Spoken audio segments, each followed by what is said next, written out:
Olá, grupo! Hoje, então, estamos no nosso penúltimo encontro, encontro 9, e hoje a gente vai conversar um pouco sobre perspectivas indígenas, né? Temos dois textos, então, para a gente debater. O primeiro é o Literatura Indígena, Desconstruindo Estereótipos, Repensando Preconceitos, da doutora Graça Graúna. E o texto seguinte é o Colonialidade e Decolonialidade no Ensino da História e Cultura Indígena, do doutor Clóvis Antônio Briguente. A gente vai conversar e debater um pouco esses textos. Nós vamos ter encaminhamentos hoje por parte do Hernani e da Cláudia para o primeiro texto, da Graça Graúna, e depois da Maria Clara Chaves e do Wesley. Né? Vamos ver se o Wesley chega nesse segundo momento para encaminhar o texto dele. Antes da gente começar a conversa, então, antes da gente Para mim, começar... para mim tá ok. Tá, vocês estão me ouvindo? Tá. Então, antes da gente começar a conversa sobre os textos de hoje, nós vamos comentar um pouquinho, Natália e eu, sobre o nosso último encontro, né? Então, que são os apocalipses epistemológicos, revelações. E, enfim, a gente pensou em comentar algumas coisas para vocês terem uma ideia, né, do que a gente está esperando para esse último dia, né? Natália? Sim, pessoal, é o seguinte, né? Para quem não participou do JEC no primeiro módulo, mas também tem coisas diferentes, né? Enfim, para quem participou também é bom ouvir. É o seguinte, essa é nosso último encontro, quase queria dizer aula, veja bem, né? Como o cão é articulado já desde o início. No nosso último encontro, a ideia, né, das revelações apocalípticas, né, nas nossas é ver o que esses textos, como esses textos nos impactaram, como a gente, ou sei lá, ou pensar em alguma coisa marcante que a gente sabe que vai mudar o nosso jeito de pensar, o nosso jeito de ensinar, que vai trabalhar também no modo em que a gente constrói, né, os nossos modos de pensar, de ensino, as nossas epistemologias.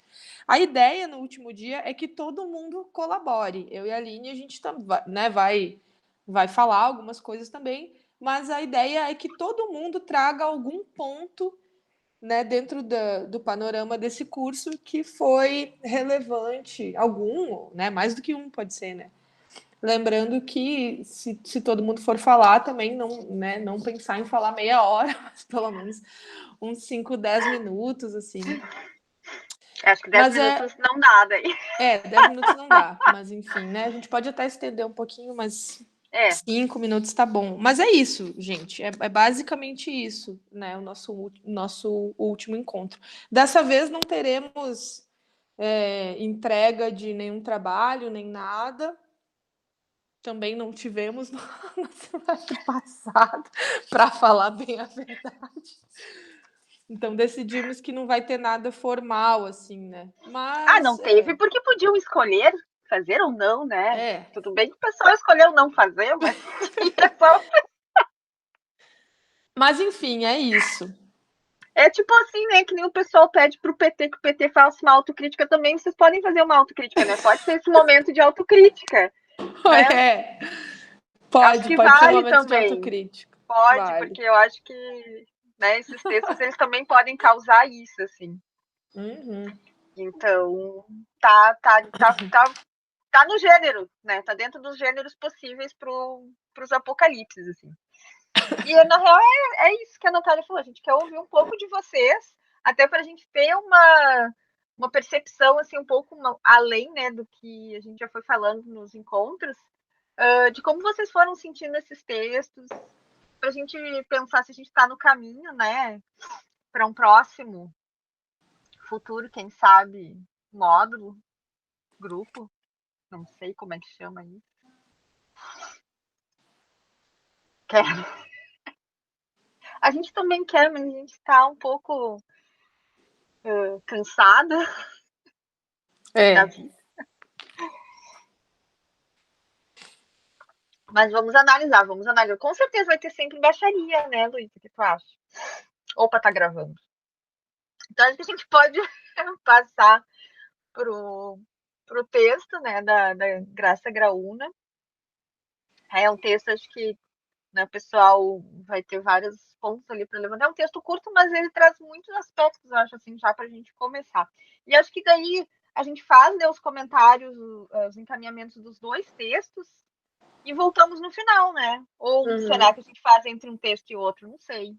Vamos ver como vai acontecer. Eu Let's acho que go. também dá para pensar, se o Hernani e a Cláudia também leram o outro texto, eu acho que, né, caso o Wesley não apareça, vocês podem fazer uma apresentação também. Se a Maria Clara também leu o texto da Graça Graúna, eu acho que vocês podem se complementar todos, né? Com certeza. Acho que fica mais. Bom, então tá, gente, é com vocês. Tá bom. Viu, Posso... Hernani? Fala, Hernani. A gente vai projetar os áudios agora. Não, mentira. Mas assim, posso dar só dar uma introduçãozinha do que a gente vai fazer, Cláudio, ou tu quer fazer tu isso? Tanto faz, tu pode começar. Embora a gente tenha combinado que eu ia começar, tu pode começar. Tá, não, só para dizer o rumo, a estrada que a gente vai percorrer. Tá. O texto da Graça Graúna, ele é um texto bem pequeno comparado aos outros, né? Ele tem 4 páginas. E ele vai falar dessa questão da desconstrução do estereótipo do indígena na literatura, embora ele faça também, remeta à questão da educação e da história. E aí eu e a Cláudia, nós achamos importante voltar um pouco antes do texto e pensar como que se constrói esse estereótipo do indígena na literatura e na historiografia também, para depois, com esse texto, fazer essa desconstrução, né? Então, a Cláudia ela vai começar trazendo algumas coisas da historiografia, né, Cláudia? E depois eu vou falar um pouco da literatura. Tá. É com você, Cláudia. Ai, muito obrigada, Hernani. Muito obrigada. Então, pessoal, eu acho que esses dois textos se atravessam o tempo todo, né? Porque depois da primeira página ali do texto da Graça, tudo que ele vai debater vai encontrar o segundo texto. E o que o segundo texto vai trazer, para além do que a Graça traz, é a questão que aliás, é um tema que me é muito caro, que é a legislação indigenista no Brasil, né? A questão territorial. Mas, voltando para o texto da Graça, então, ela faz uma provocação.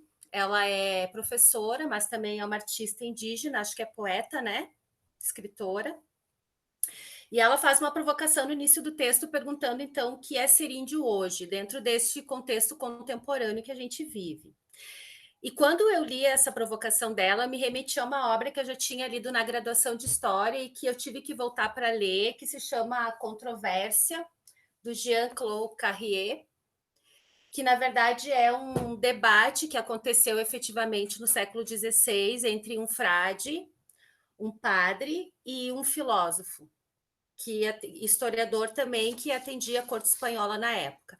O que versava esse debate, que foi uma coisa tão importante para aquele momento, para a história da América Latina, é a questão da humanidade dos indígenas. Essa temática versou durante 2 anos sobre trocas de cartas e experiências, para que a corte espanhola definitivamente decidisse se os índios eram pessoas com alma ou se eram animais que mereciam ser escravizados. Cada um deles vai partir dos seus argumentos. O filósofo vai partir da ideia aristotélica da escravidão como algo natural. E esse padre, a partir das experiências dele dentro das encomendas espanholas, ele vai defender a humanidade desse indígena. Então, eu acho que esses dois textos propostos para hoje, ele conversa o tempo todo também por isso, porque ambos os textos partem da ideia de que quem é esse índio atualmente, quem é esse índio dentro da sociedade brasileira e dentro da sociedade da América Latina como um todo, e também para a Europa. Continua sendo aquele indígena do século XVI dentro do imaginário social. Isso a Graça já anuncia no início do texto, e no decorrer dele ela vai, então, trazendo elementos que comprovam ainda esse imaginário exótico ou de necessidade de ser tutelado, que é o que os povos originários carregam com eles a partir do olhar do outro. Então, pensando nesse sentido, nesse objeto, nessa análise dessa história toda, que foi nomeada como Guerra Justa e que se carrega até hoje sobre outras nomenclaturas, é que eu acho interessante a gente pensar esse texto que a Graça nos oferece. A Guerra Justa ela vai ter uma relação direta com o indígena. Ela vai ser o centro do debate teológico durante séculos dentro da história da América, do debate filosófico e do debate jurídico. Nesse longo debate que foi legitimada por essas instituições criadas pelos brancos e que permanecem até hoje, lembrando bem que isso tudo vem acontecendo ainda, elas guiam a nossa sociedade sobre um imperativo. A justa, a guerra movida contra o índio a fim de torná-lo cristão, foi legítima, é legítima ou não é legítima? É claro que hoje a gente sabe que isso é um debate superado dentro das narrativas, mas dentro das condutas políticas e sociais no Brasil, ainda a gente tem dentro desse imaginário o índio visto como alguém que necessita ser civilizado. Então, essa controvérsia de Valladolid foi um debate historicamente conhecido e analisado pela historiografia, porque a humanidade dos índios foi amplamente discutida a partir das premissas, então, do Bartolomeu de las Casas, esse frade encomendeiro que eu já citei, e esse historiador e filósofo, então, que representava a corte espanhola, o Sepúlveda. O que acontece? Ele publica, ou tenta publicar, nesse período do século XVI, o livro que vai se chamar Demócrates II, ou das Justas Causas da Guerra contra os Índios. E ele, infinitamente dentro dos argumentos dele, defende a aplicação da teoria da escravidão natural ao índio americano. Assim, justifica todo o uso da força contra o indígena, a sua escravização e a dominação de todo o seu território. Então, o enfrentamento desses dois homens vai trazer o que a gente tem ainda aplicado no imaginário atual e do que a gente teve aplicado na história do Brasil até a Constituição de 1988. A gente vai ter todo esse processo da prática jurídica do século XVI e do imaginário efetivamente acontecendo no Brasil até 1988, ou seja, logo ali, né? Então, achei importante trazer para a gente essa obra, que eu entendo como uma obra bem necessária para quem é professor ler e poder entender, sem cometer anacronismos, mas compreender como é que esse processo todo de desumanização dos indígenas, dos povos originários, foi acontecendo.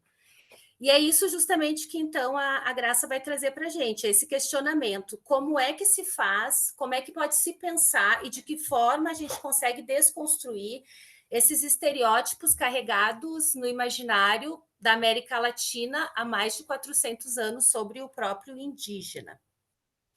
E eu, assim, acho interessante pensar a provocação, como é que a gente, enquanto educador, consegue romper esse estereótipo que está tão explícito na sociedade hoje, nas formações acadêmicas, nos apagamentos e nos silenciamentos que os indígenas sofrem em todos os espaços de debate, né? Porque dentro das graduações a gente vai ter um olhar sobre as questões indígenas totalmente marxistas também.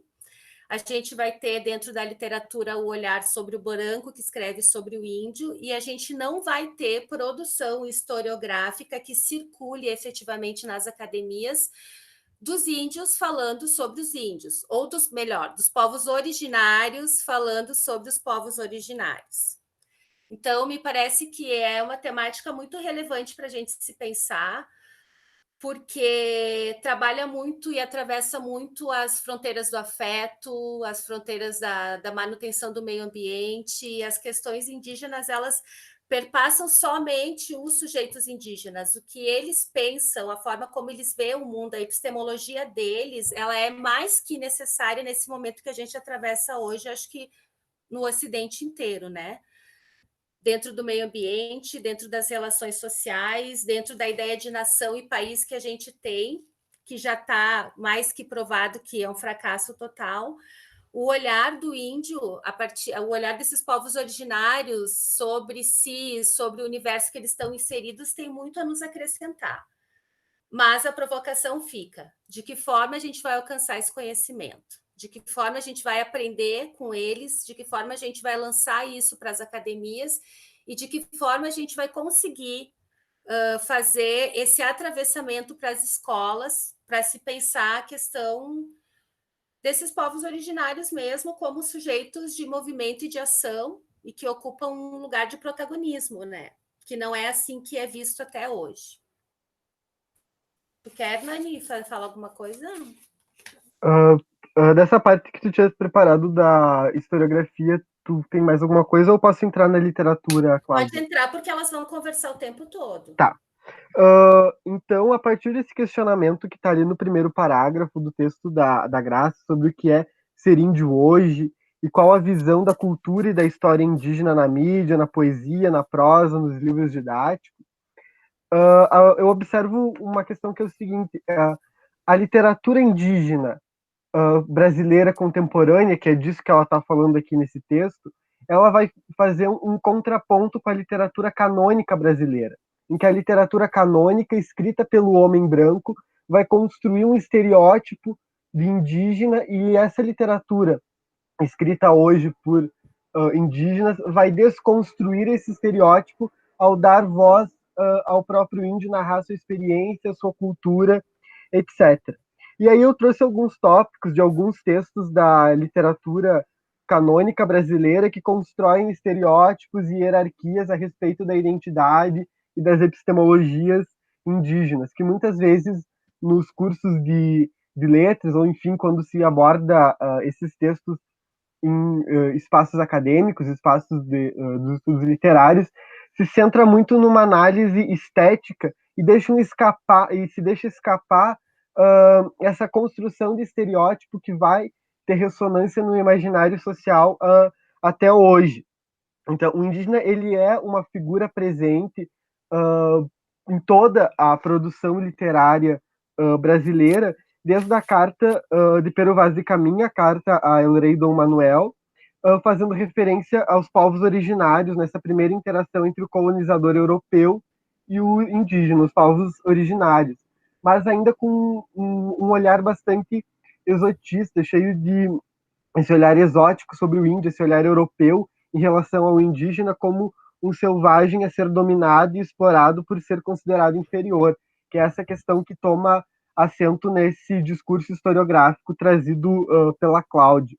Também os relatos de viagem dos colonizadores reafirmam esse discurso carregado de exotismo sobre o indígena, que também era uma perspectiva de dominação. E esse material, esses relatos de viagem, serviu de referência aos escritores que vieram depois. E aí a gente tem em 1769 o Uruguai, do Basílio da Gama, que vai trazer as disputas entre jesuítas, indígenas, liderados por Sepete Araju e europeus, nos Sete Povos das Missões, no contexto do Tratado de Madrid. E vai trazer e esse texto ele traz uma construção de hierarquia entre os europeus e o indígena, colocando o europeu como um sujeito racional e o indígena como primitivo.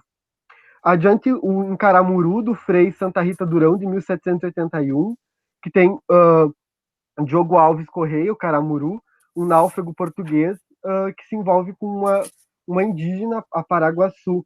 E nesse texto, que é um poema épico, subjaz um poema épico, eu não sei se ele chega a ser épico, mas enfim, ele é um poema.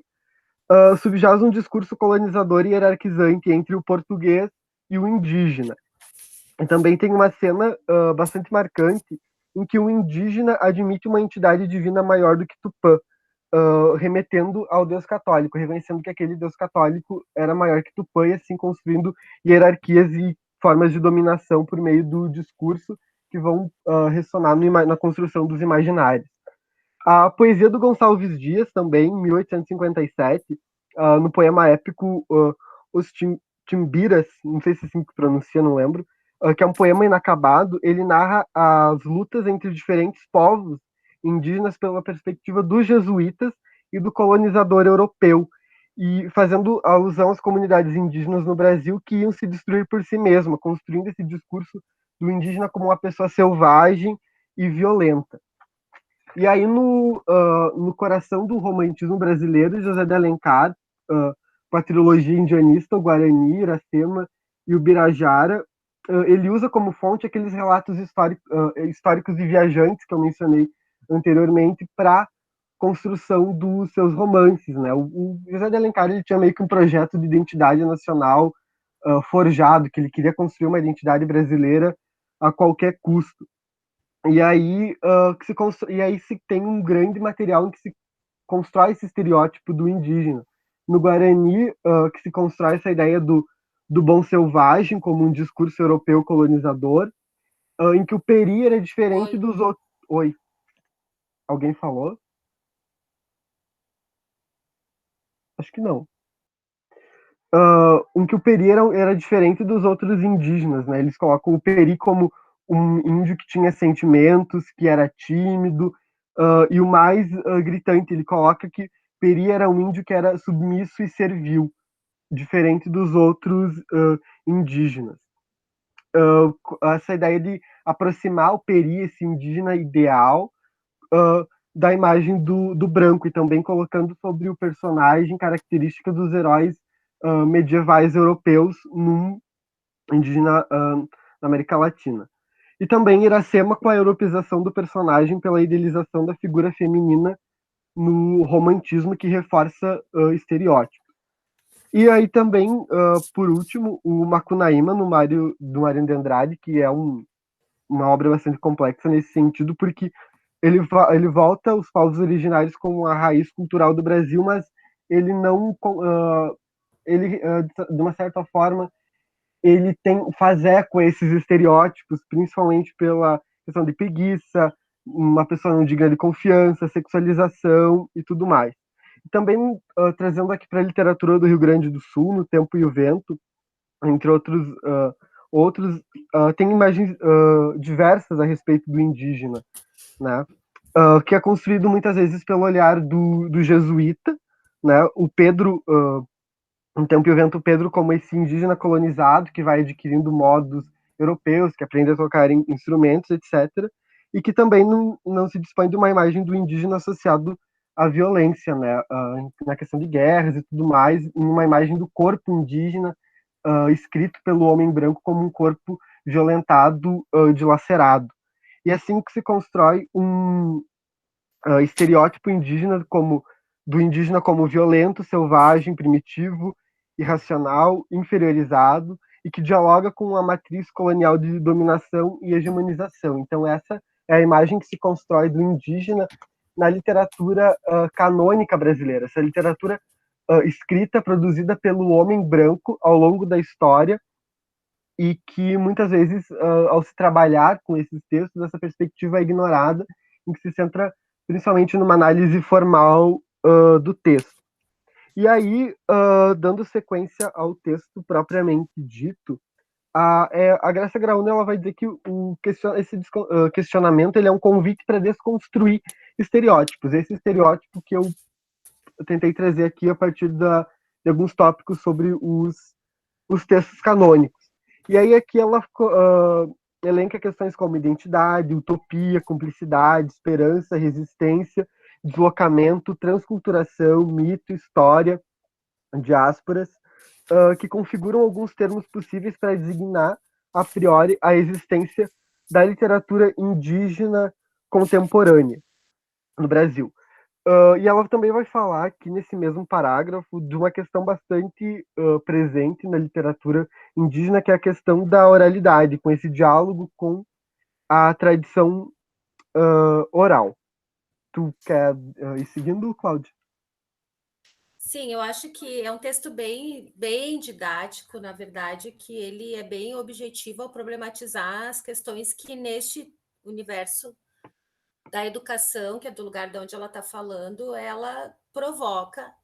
E aí eu volto com a questão que eu trouxe semana passada da importância da gente instrumentalizar os educadores, oferecendo textos, oferecendo debates, oferecendo autores, escritores desses lugares, para que a gente possa estar desconstruindo esses estereótipos. Eu acho que as questões judiciárias, elas já provaram em decorrentes modelos que a gente tem, que elas podem ser burladas a todo momento, né?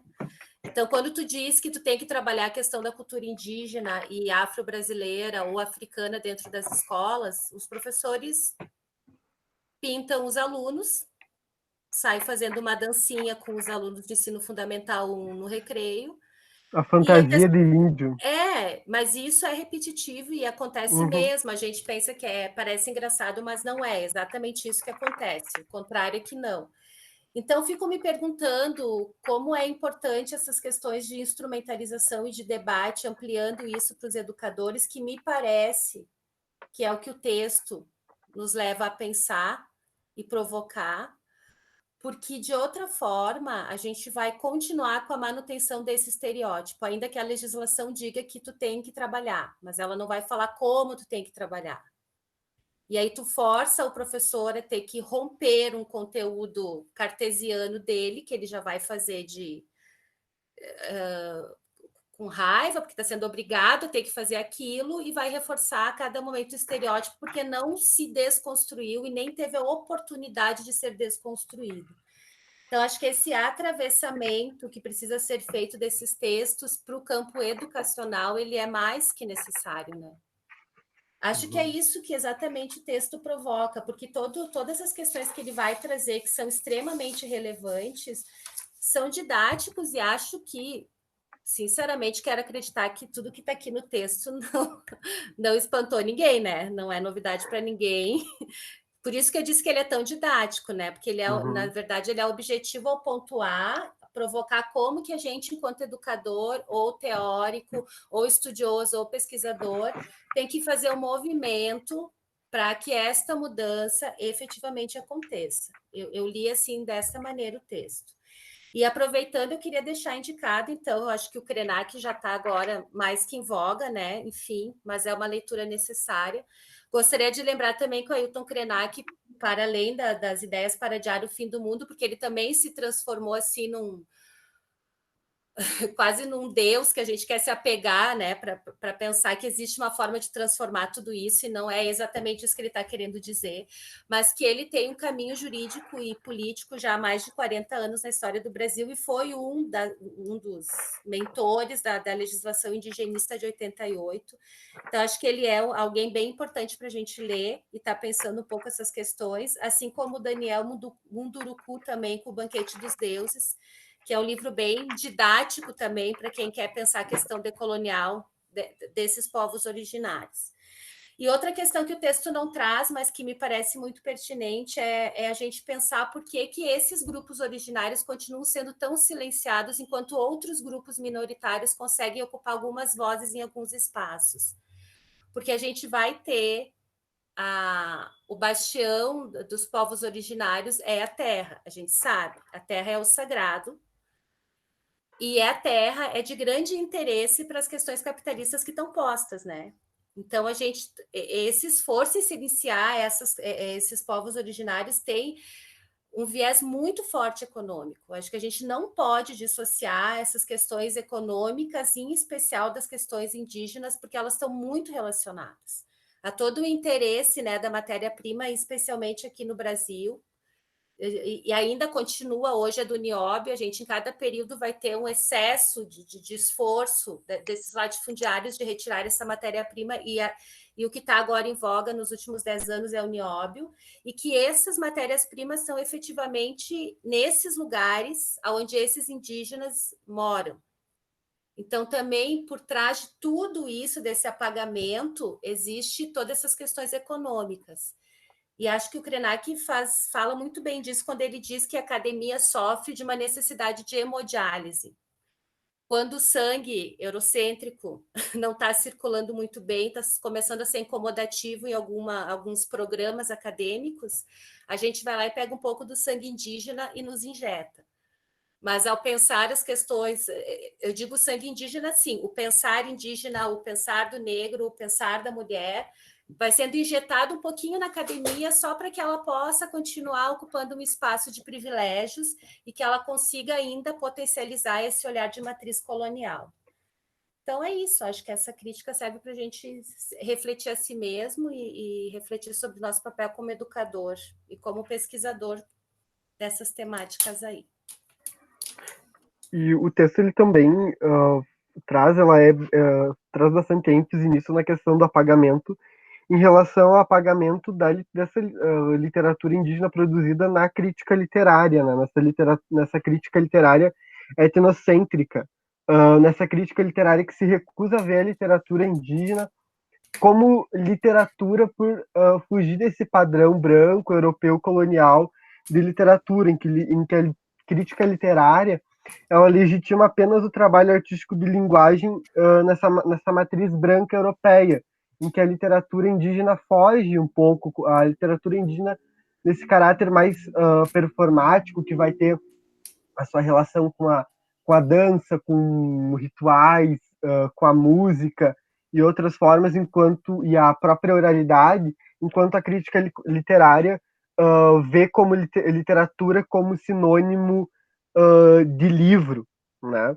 E essa questão da lei aqui que ela fala, da legislação sobre a inclusão da história e da cultura indígena nos ambientes escolares, é como a Cláudia falou mesmo, né? Eu, na minha graduação de letras, nunca tive uma aula sobre literatura indígena, por exemplo. Sou professora há 4 anos e as formações que se tem, os programas de formação, tanto do Estado quanto do município, não se fala dessa questão indígena. Então, acaba sendo meio que uma lei para inglês ver. E até mesmo a questão dos materiais didáticos. Aqui no programa extinto programa de pós-graduação em letras da URI, uma colega fez uma dissertação, agora eu esqueci o nome dela, sobre o apagamento do indígena, principalmente nos materiais didáticos de língua portuguesa e de literatura, em que se privilegia esse olhar. Quando se fala da questão indígena, o indígena aparece no material didático não pela sua voz própria da literatura indígena, mas se coloca essa literatura canônica que eu falei, de olhar o indígena pelas obras de José de Alencar, por exemplo, que aí reforça esses estereótipos. E aqui eu tenho anotado já na penúltima página, penúltima página inteira, eu vou ler isso e depois eu leio as minhas anotações sobre isso. Na distinção entre literatura indígena e indigenista, Mariátegui diz que a primeira refere-se à produção intelectual e artística realizada pelos índios, conforme seus próprios meios e códigos. A segunda busca informar sobre o universo e o homem indígenas. E aí eu anotei aqui justamente essa questão de diferença do olhar, né? Quando o indígena ele é sujeito de enunciação, quando ele enuncia, quando ele constrói, quando ele enuncia um discurso, e quando ele é objeto do discurso do outro, que se reforça essa questão dos estereótipos. E na mão contrária, na literatura indígena, se tem a autorrepresentação do indígena enunciando a sua cultura, a sua experiência e, de uma certa forma, construindo a sua identidade. E ela também fala aqui do prazer do texto e que também implica em uma literatura de combate, assinalando que a literatura indígena é ao mesmo tempo uma literatura sim de resistência, de questionamento, mas que não deixa de ser uma literatura de fruição. Também ela fala sobre essa questão da autohistória, que eu achei bastante interessante. Ela diz o seguinte: essa percepção da memória, e essa memória que também se refere à questão da ancestralidade, da autohistória e da alteridade, configuram um dos aspectos intensificadores do pensamento indígena na atualidade. E aí aqui ela traz uma citação também que diz: talvez tenha sido minha meta de que os povos indígenas falem por eles mesmos. E aí eu problematizei um pouco durante a leitura do texto, eu pensei um pouco sobre essa questão da literatura indígena ser também um lugar de escuta de nós, brancos, que não somos indígenas, né? Da gente olhar, quando a gente lê essa literatura, da gente se colocar nesse lugar de escutar o índio por ele mesmo, escutar a voz do indígena. Como coloca a Jamila Ribeiro na questão do lugar de fala, que também, talvez o papel do branco na luta antirracista seja um lugar de escutar essas vozes, essas narrativas, esses discursos, o que também cabe aqui na questão da literatura indígena. E aí ela vai falar um pouco sobre o referencial curricular nacional para as escolas indígenas, em que ela vai trazer alguns pontos que direcionam essa legislação escolar, que é a terra e conservação da biodiversidade, a autossustentação, direitos, lutas e movimentos, ética, pluralidade cultural, saúde e educação. E também considerando a questão da literatura. E do texto, ela também deixa algumas questões aqui no final para debater, quando ela diz, ela coloca questões para debater. Para acabar com os preconceitos, é essencial mostrar e valorizar a diversidade étnica e cultural que existe na sociedade. A troca de lugares provoca um confronto de percepções, e é aqui que eu penso também essa questão do lugar de escuta, essa troca de lugares, de a gente se colocar num lugar de escuta e pensar nas nossas percepções, na forma como a gente tem uma imagem do indígena e assim por diante. Desarticula estereótipos, mostra diferentes estilos de vida e possibilita reconhecer que todos temos coisas em comum. E também ela traz a indígena Liliana de la Quintana, uma produtora independente da Bolívia. Ela evidenciou o fato de que no seu país 60% da população é indígena, mas praticamente não tem voz dentro da grande mídia. Segundo Liliana, os indígenas são considerados, em geral, povos incultos ou agressivos, ou selvagens puros e inocentes. Essas visões estereotipadas provocam e alimentam a marginalização dos indígenas, cujas culturas não são valorizadas ou mostradas na mídia. E aí, como a Graça Graúna ela também é poeta, eu dei uma olhada na poesia dela também, que eu confesso que eu não conhecia.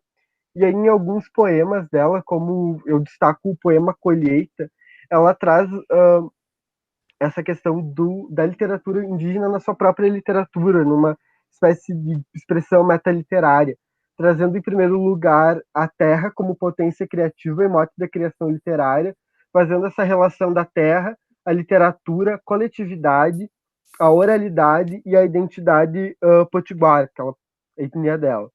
E aí ela pontua mesmo que a palavra poética dela vem da terra, e a literatura dela vem dessa ideia de coletividade, de uma ideia de comunidade que tem as suas raízes na oralidade, na tradição oral, e que também vai ser um processo cultural de reivindicação e afirmação da identidade na contramão da hegemonização e da construção de estereótipos. Quer continuar, Cláudia? As minhas anotações que eu tinha eram essas. Eu acho só vou finalizar então, destacando ali que o Hernani falou das questões do referencial curricular das escolas indígenas, que os 3 primeiros referenciais conversam bastante com os referenciais da educação marxista do MST. E não é à toa que são 3 primeiros referenciais e 3 referenciais que legitimam esse apagamento ou essa forma de destruir moralmente, eticamente, tantas questões indígenas como esse governo atualmente faz, e isso pode ficar gravado, porque não é segredo para ninguém, ele mesmo faz questão de ressaltar, assim como faz com o MST, porque quando tu parte de um referencial de movimento educacional onde a terra tem que ser conservada, e da autossustentação e dos direitos, lutas e movimentos, tu automaticamente já está dizendo que precisa ser um espaço de resistência contra esse monopólio das grandes indústrias que a gente tem aí da matéria-prima, né? Da extração da matéria-prima brasileira. Então, só quero dizer que todo esse apagamento, toda essa forma de ficar desconsiderando a importância desses povos originários tem, para mim, muito mais um interesse econômico do que qualquer outra ordem. E por isso reforça, então, quanto a gente deve se instrumentalizar dessas produções literárias, culturais, judiciais e jornalísticas desses povos originários para a gente poder debater, então, com todos os campos sociais sobre o que de fato são esses povos e o que eles têm de importante e necessário para compartilhar com a gente, né, para nos ensinar. E só queria lembrar, Patrick, que tu falou em algum momento que não usa mais América, né? E que o Krenak vai falar exatamente isso. Bom, isso também já não é segredo para ninguém, que o nome da América é uma homenagem a Américo Vespúcio, né? Mas ele vai falar justamente dessa armadilha colonial que a gente cai a todo momento, inclusive ao tentar pensar a América Latina como uma unidade, tu já está usando a matriz colonial quando tu faz esses encontros indígenas com todos esses povos de diferentes lugares pensando numa única América Latina, ou seja, congressos pensados pelos brancos com olhar de matriz colonial pensando a América como uma coisa só. Só isso. É só isso, tudo isso.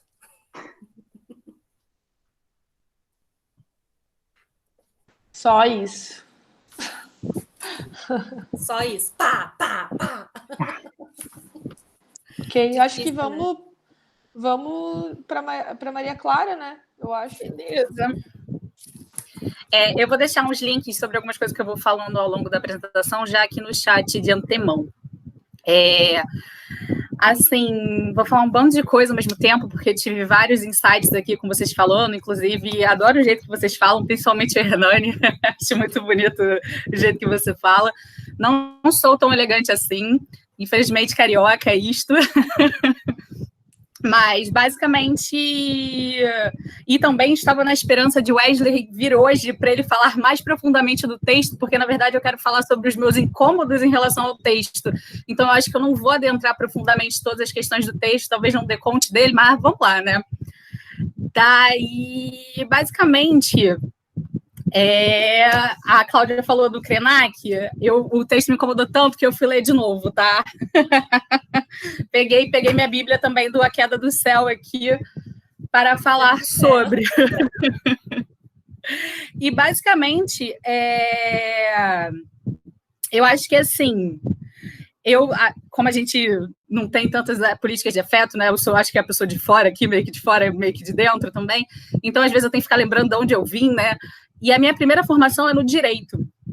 Eu sou da UF, né?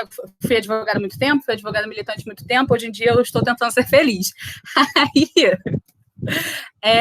basicamente, eu acho que quando a gente vai trabalhar numa perspectiva do direito para falar de legislação, mesmo que seja uma legislação supostamente inclusiva, e às vezes ela é até inclusiva, eu tenho algumas dificuldades e alguns problemas nesse aspecto que a Cláudia realmente já apontou aqui.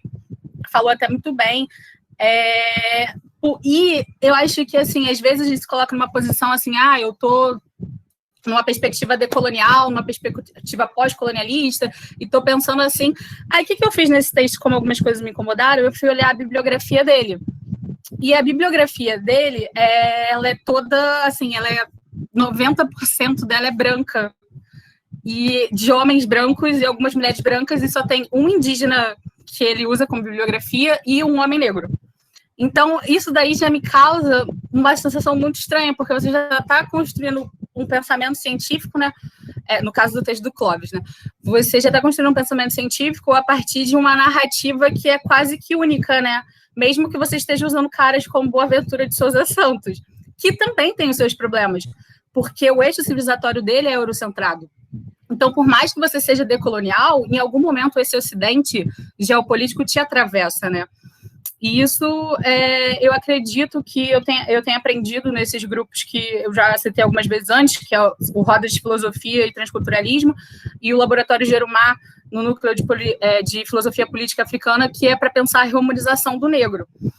E, então, hoje em dia, eu também não trabalho mais com o conceito de América, por exemplo. Eu trabalho com o conceito de Améfrica, da Lélia Gonzalez. E estou nesse processo de me entender como uma mefricana no sentido geopolítico mesmo, porque, fenotipicamente, não sou indígena nem negra. Então, estamos neste atravessamento de quem está abaixo da linha do Equador. Então, acho que nessa perspectiva, e isso vai atravessar todas as minhas falas, eu acho muito curioso, porque em nenhum momento a gente tem esse sentimento de que o negro brasileiro ou a negra brasileira tem que voltar para casa, por exemplo. Em nenhum momento, quando você dirige uma violência a eles, você diz assim, volta para sua casa. Porque o processo de sequestro é muito diferente do processo do apagamento do indígena aqui. O nosso ressentimento, eu acho que em relação ao indígena, é o tempo todo assim, mas você não é mais índio. Então volta para a floresta. É sempre um voltar para uma casa que não existe uma possibilidade de você voltar quando você foi atravessado pelo Ocidente. E eu acho assim, de um descolamento psicológico de realidade tão louco que eu só consigo entender que o nome disso é branquitude. Tipo, como você vai mandar alguém voltar para a casa dela se a casa dela é tudo isso aqui? E a gente, nessa parte legislativa, no marco temporal agora, de querer dizer que o indígena só pode ter direito àquela terra de 88. Como assim, sabe? O que você está falando? E daí eu fico muito, muito preocupada quando tem essa perspectiva de você, vamos falar de colégio, vamos falar da escola, vamos falar de um currículo, vamos falar dos educadores a partir da obrigatoriedade de uma lei. Eu acho isso muito estranho. E eu vivencio isso na rede municipal de Magé, em 2 escolas, que é com rodas de filosofia, que basicamente a gente está fazendo rodas de filosofia, literalmente, com os educadores, e os educadores incluem todo mundo que está na escola, desde o faxineiro ao professor, porque isso é educar, todos nós somos educadores, não necessariamente todos somos professores, e você tem essa troca de você ter essa perspectiva. E, ironicamente, hoje, foi uma aula com o Luiz Rufino, que eu também recomendo ler o Luiz Rufino, que é esse aqui, um deles é o Flecha no Tempo, muito bom, muito... E ele falou uma coisa que eu acho sensacional, e o Luiz Rufino é o cara que traz para epistemologia a possibilidade de você fazer um ebó epistemológico. E ebó é você, com termo de macumba mesmo, você reenergiza algo que estava meio que morto e transforma numa coisa nova. E ele fala que ciência tem que ser isso. E ele virou e falou a frase que é assim, a escola ela precisa ser caótica. Ela não pode seguir esse modelo. A escola precisa ser uma loucura, senão ela não vai dar conta de todo mundo. E aí, quando você pega o Krenak, e ele vem aqui na página... Cadê a página? Na página 13, ele fala: essas agências e instituições foram configuradas e mantidas como estruturas dessa humanidade e nós legitimamos a sua perpetuação. A gente está o tempo todo defendendo o Estado, até quando a gente está batendo no Estado. Isso, para mim, é muito assim, eu não consigo entender. Acho que tem essa dificuldade. Até porque, como a Cláudia disse, você subverter a lei é muito fácil. Um dos links que eu mandei aí é a súmula 70 do TJRJ. Rafael Braga ficou preso 5 anos e está há 2 anos em liberdade condicional por causa dessa súmula. E essa súmula literalmente diz isso. O fato de restringir-se à prova oral a depoimentos de autoridades policiais e seus agentes não desautoriza a condenação. O que isso significa? Isso significa que só o que o policial fala é o suficiente para você manter uma condenação em termos de justiça. Então, o direito, ele é muito sutil nas opressões que são extremamente esmagadoras. E eu já vi colegas meus que hoje são juízes aplicando essa lei, e pessoas supostamente antirracistas, essa súmula, né, porque não é uma lei. E eu fico assim, como? Tá maluco? Bateu a cabeça? E daí, isso é completamente louco, porque eu mandei os dados do ISP, que é o Instituto de Segurança Pública do Rio de Janeiro, e aí vocês conseguem ver no item morte por intervenção de agente do Estado, que é o antigo auto de resistência, onde o Estado aplica esta violência e onde esta súmula realmente tem o seu valor. E os dados agora, porque só 52 pessoas morreram por morte de intervenção de agente do Estado no Rio de Janeiro e setembro, é por causa das eleições. Porque se você pegar os dados de antes, são absurdos. No Rio de Janeiro, você não passa um mês sem matar 100 pessoas negras pelo mês. E é isso é muito doido. Então, que Estado, sabe?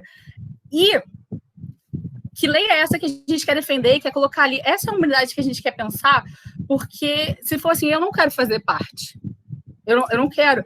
Os caminhos dessa desumanização são tão, tipo assim, sutis, que eu realmente eu não quero estar ali. E eu digo isso que não estamos imunes, por exemplo. Ano retrasado, eu fui num congresso em Curitiba, num encontro, na verdade, que supostamente progressista e tal. Já fui meio assim, né? Porque a gente tem meio que medo de Curitiba, né? Não sei. E daí, já estava achando estranho, né? Porque eu venho de um contexto que é muito múltiplo. Existem muitas existências de subjetividades no lugar que eu estou. Agora, a síndrome da pessoa que foi a antiga capital, né? Tipo, vou falar aqui da metrópole. Não, mas assim... E já estava achando aquilo estranho, só estava vendo gente branca e supostamente era um encontro só de mulheres. Aí eu já estava meio assim, porra, só tem gente branca, que loucura. Será que não tem gente diferente aqui? E foi muito doido, porque foi na faculdade de Direito, né, da Federal de Curitiba. E aí, na sala do lado, literalmente na sala do lado, tinha uma exposição sobre um quilombo, que é do lado de Curitiba. Aí eu fiquei muito assustada, falei assim, gente, existem essas pessoas, por que elas não estão aqui? E eu fui apresentar um trabalho era na mesa de interseccionalidade. E eu, assim, eu odiei o discurso de abertura desse encontro, porque, não vou falar quem fez, é uma pessoa muito famosa aí, não posso dar esse tapa assim, mas... E que ela defendeu muito o iluminismo, assim, porque estamos em tempos de obscuros, então o iluminismo. E, assim, me dá vontade de perguntar, tudo bem, o que o iluminismo fez por você hoje? Porque eu posso listar uma problemática bizarríssima desse apego justamente colonial, de você pensar nessa perspectiva. E eu fui comentar isso na mesa que eu fui apresentar, porque eu falei assim, olha, eu vim apresentar um trabalho X, mas eu achei tanta coisa absurda que eu não vou falar do meu trabalho, eu vou falar aquilo que eu quero falar, e é isso. E daí eu trouxe uma bibliografia, por isso que me incomoda a bibliografia hoje em dia, que como eu estou trabalhando com filosofia africana, eu me recuso a trabalhar com autores que não são autores africanos ou afrodiaspóricos, ou que pelo menos estejam conversando com o eixo civilizatório nesse sentido. E falei dos meus autores, falei de... Aí a minha avaliação de apresentação do trabalho foi literalmente isso. A avaliadora olhou para mim, ela é historiadora, tinha feito a Sorbonne, estava fazendo pós-doc, não sei o quê, e ela virou e falou assim, eu acho que você deveria ler Voltaire de novo. Aí eu fiquei assim, minha querida, eu vim do direito, eu estou na filosofia, e além disso estou estou em todos os espaços hegemônicos de poder, direito, filosofia e saúde. Medicina, né? Todos. Eu já li demais o Voltaire, não quero ler o Voltaire. Eu te trouxe uma bibliografia toda nova aqui para contestar certas coisas, e você tem a coragem de falar que eu tenho que ler Voltaire? Isso tá de sacanagem, né? Beleza, vida que segue. Aí, nesse aspecto, teve outra apresentação que falou justamente do Guarani, que vocês trouxeram hoje, e achei isso muito engraçado, porque eu ia falar do Guarani, vocês falaram antes, achei sensacional, e acho que todo mundo tem que falar, porque acho que é um marco literário, não sou da literatura, me corrijam se eu estiver errando, nesse aspecto de você construir toda uma identidade nacional em relação ao indígena, que é muito absurdo, assim. Vai lá, o Peri, vou trair toda a minha comunidade, todo o meu eixo civilizatório por esta menina aqui que estou apaixonada, que não me dá a bola, vou morrer aqui por ela, vou morrer aqui por esse senhor colonial, defender toda esta, e vou vender isso, e vai ser um marco literário. Isso diz muito sobre como a gente percebe a existência do indígena nos espaços, e como a gente se sente constrangido, acho que às vezes muito mais do que como eu apontei na questão do sequestro afrodiaspórico, né? Porque a gente conscientemente faz isso, não é inconscientemente, é conscientemente todos os dias você planeja essas invisibilidades, né? E Cláudia também virou e falou que um momento falando ali que é um fracasso e tal. Outra coisa que o Luiz Rufino apontou hoje foi que, na verdade, assim, que não, o Brasil é um sucesso, porque ele é um projeto necropolítico de sucesso. Então, a gente está esperando o dia que o Brasil dê errado. E eu fiquei, tipo assim, sabe quando você vive e fala assim, sim, pelo amor de Deus, dê errado, porque eu não aguento mais. Eu estou exausta. Darcy Ribeiro fala isso, né? Darcy Ribeiro já vai falar que um projeto, Brasil estar assim, é um projeto. Exatamente, é um projeto que dá certo e é extremamente lucrativo, porque o agro é pop. O agro é muito pop, entendeu? Então, e a questão indígena é isso. Você querer que e o Krenak fala nisso, que assim, as forças hegemônicas querem que o indígena trabalhe como aquele que vai exaurir a natureza, porque elas querem até disso tirar a responsabilidade desse negócio de agro ser pop. Não sei que pop é esse, né? Mas tudo bem. E aí a gente fez loucuras tantas que esse ano rolou uma polêmica aqui no Carnaval Carioca com o Cacique de Ramos. Não sei se vocês conhecem esse bloco, é um dos blocos mais tradicionais, ele foi fundado em 1961. E ele sai durante 4 dias do Carnaval, é uma coisa assim, por causa da apropriação cultural. E isso gerou uma polêmica, gerou uma briga, só que isso é completa... óbvio, eu sou contra a pessoa se vestir de indígena no Carnaval, acho bem tosco, mas a questão do Cacique de Ramos em específico é porque o Cacique de Ramos foi fundado em território indígena, ele tem toda uma história indígena, que obviamente muda, o Carnaval muda, tem suas dinâmicas, isso virou uma briga. Mas, assim, uma briga no Carnaval que foi muito louca, porque as pessoas, elas alucinaram tanto naquilo do politicamente correto, mas sem você consultar as reais fontes das histórias e tal, tanto que, assim, ele continua lá no mesmo lugar, ele continua com as mesmas tradições, ele continua com o mesmo atravessamento indígena, e, óbvio, tem uma porrada de gente branca desfilando de indígena? Tem. Isso é problemático? É. Mas você querer cancelar o Cacique de Ramos sem você entender a importância dele e toda a luta que ele teve durante décadas, quando o carnaval não era essa coisa maneira que é hoje em dia, principalmente o carnaval de rua, e com essa prefeitura, desprefeitura que temos hoje em dia no Rio de Janeiro, a retomada dessa exclusão dos corpos e higienização da sociedade através do carnaval, É muita loucura, é muito doido. E daí, será que eu falei tudo? Não sei. Lembrei. E daí, como eu fiquei incomodada com a bibliografia do texto, e fui ler o Krenak de novo, e ele questiona isso, ele fala assim, existe um modo certo de você ser humano, segundo a branquitude. Só que esse modo certo de você ser humano e estar no mundo não conversa com ninguém, praticamente. E eu não quero fazer parte disso. E eu concordo com ele, eu também não quero fazer parte disso. E daí, quando eu peguei A Queda do Céu para olhar de novo, que é uma parte do que a gente fala um pouquinho lá em Magé, é que é justamente assim, todos nós fomos atravessados pelo ocidente geopolítico, né? Não tem ninguém que ficou imune, a menos que você esteja realmente fora dessa perspectiva de você ter tido esse contato, ou seja, você ser alguma etnia que realmente não teve contato com ninguém. Então, ele vira e fala na página 63 que poucos são os brancos que escutaram nossa fala desse modo. Antigamente, nossos maiores não contavam nenhuma dessas coisas porque sabiam que os brancos não entendiam sua língua. Por isso, minha fala será algo de novo para aqueles que quiserem escutar. E ele fala assim que... falando da pessoa, e que fala que os brancos não pensam muito adiante no futuro, sempre estão preocupados demais com as coisas do momento. Lhes dói o fato de os brancos serem tão ignorantes a seu respeito, falando dos Yanomamis, né? E daí depois ele vem e fala que, assim, essas palavras que eu falo, vocês desenham elas em livros, mas são palavras que eu ouvi do que vocês chamam de espíritos, e que não necessariamente são espíritos, são forças que a gente, com a limitação da linguagem, principalmente o português, a gente fala, esses são espíritos, os espíritos da natureza. Mas são coisas muito mais profundas, porque aqueles espíritos, na verdade, são modos e mecanismos de existência daquela subjetividade daquele coletivo. E ele fala, eu vou morrer, isso vai passar, só que essas mesmas palavras vão continuar, e elas, mesmo sendo as mesmas, são novas palavras sempre. Isso está muito para além da nossa compreensão filosófica de existência de mundo. E é difícil você entender isso. Então, me é muito caro quando você quer colocar isso na escola e falar assim, não, agora vamos estudar a cultura indígena, a linguagem indígena, tudo dos indígenas aqui, é a mesma coisa em relação aos afrodiaspóricos e a história da África, quando você não tem pessoas que estão conversando com essas possibilidades de existência. Porque você lê, e eu reproduzir isso aqui, e pegar uma sala de aula, não é fácil. Eu já chegar aqui, ler isso aqui, reproduzir numa sala de aula, e ainda mais se eu não quiser, eu não digo acho que seja fácil. Agora, eu posso fazer isso e nunca entender o que foi dito aqui. Porque é justamente essa colocação dele. Você, quando está com esses ouvidos tapados do Ocidente, você não vai entender. E é muito doido, porque ele também, depois ele fala num negócio que é assim, é um capítulo que é Se Tornar Branco, que ele fala que passou a vida toda, né, assim, a juventude, com a catequização dos novos jesuítas no povo dele.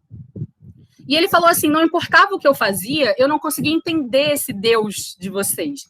Não importava, tipo assim, o acesso medicinal que eu tinha para...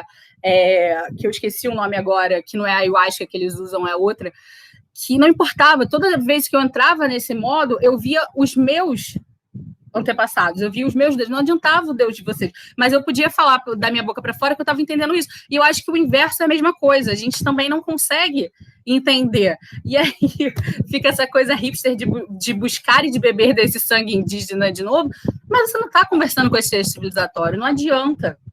E daí é uma coisa que está acontecendo agora, que sou tiktoker, né? É isto, eu tenho que assumir, tenho 30 anos, mas estou nessa. E Instagram.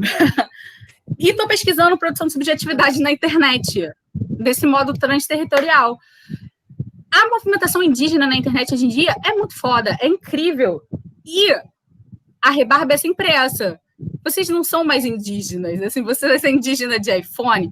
Isso é muito doido, é uma perspectiva que eu acho que a gente sempre faz, né? Desse apagamento. Vou deixar alguns perfis para vocês seguirem, e eu acho que é basicamente isso que eu tinha para apontar. Maria, mas não eu me pareceu, enquanto eu lia o texto que tu estava mediando agora, que em alguma medida ele também trata da questão perversa do direito, né?